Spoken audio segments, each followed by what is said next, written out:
تیسری اور آخری نصیحت، اللہ کے رسول صلی اللہ علیہ وسلم فرماتے ہیں وقراءۃ القرآن، اور لازماً اپنے بچوں کو قرآن کریم کی تلاوت سکھاؤ، لازماً ان کو قرآن پڑھنا بتاؤ، لازماً ان کو قرآن کریم پڑھنا سکھاؤ، اس لیے کہ یاد رکھنا تمہاری اولاد ڈاکٹر بن جائے، تمہاری اولاد انجینئر بن جائے، تمہاری اولاد بڑے سے بڑی ڈگری حاصل کر لے اور بڑے سے بڑے مقام پر پہنچ جائے، اگر قرآن کی تعلیم ان کے پاس نہیں ہے تو ان سب کو زیرو سے ملٹی پلائی کر کے زیرو کر دو، اس لیے کہ قرآن اگر نہیں ہے تو پھر کچھ ان کے پاس نہیں ہے۔ اللہ کے رسول صلی اللہ علیہ وسلم فرماتے ہیں ان کو قرآن پڑھنا سکھاؤ، ان کو قرآن کی تلاوت سکھاؤ، اور کیوں سکھاؤ؟ فرمایا فإن حملة القرآن في ظل الله يوم لا ظل إلا ظله، اس لیے کہ حامل قرآن جب قیامت کے دن اللہ کے دربار کے اندر آئے گا تو اللہ رب العزت ایسے سائے کے اندر اس کو رکھے گا کہ اس دن اللہ کے سائے کے علاوہ کوئی سایہ نہیں ہوگا۔ یہ قرآن پڑھنے والے کا مقام ہوگا، یہ قرآن سمجھنے والے کا مقام ہوگا، یہ قرآن کی تلاوت کرنے والے کا مقام ہوگا۔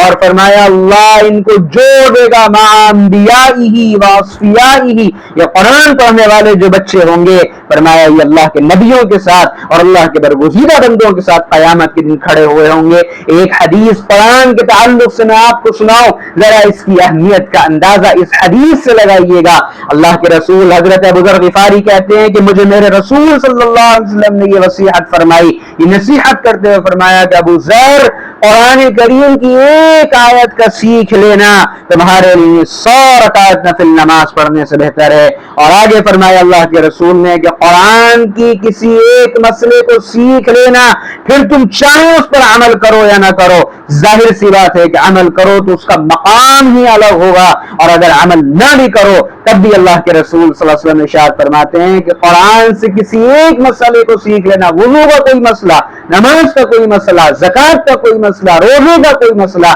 ایک مسئلہ قرآن کریم سے سیکھ لینا 1000 نفل نماز پڑھنے سے بہتر ہے۔